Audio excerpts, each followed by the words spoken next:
I've noticed as I've gotten older, I'm very acutely aware of the difference between men and women. Hello, everybody.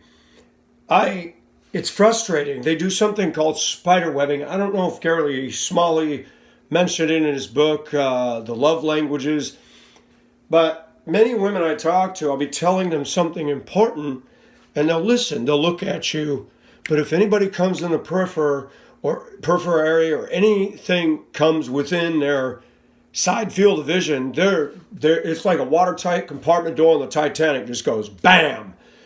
They turn away. Oh, hey, la la la la la la la. What were you saying? Really irritating. Spider webbing, they're all over the place. Women say they can multitask. I don't agree with that.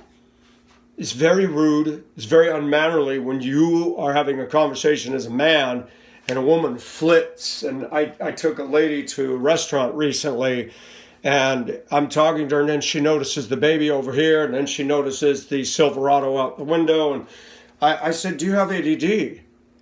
She goes, no, but I had to be put in a special class because I wouldn't shut my mouth when I was in school.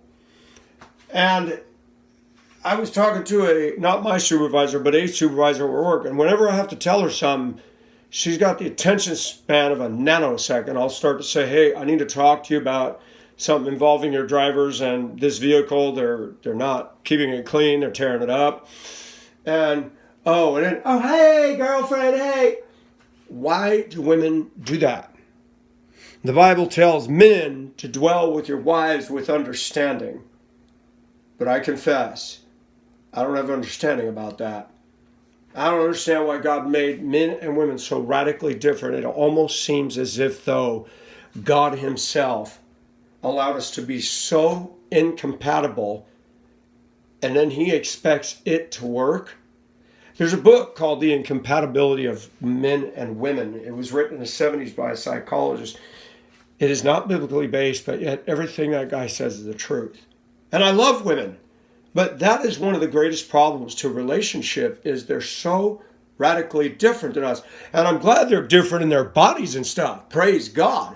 But mentally, it's like somebody who shifts gears. Sometimes when you have a transmission that grinds, you can double clutch it and it'll go in easier. But there's some women that no matter what we do, it's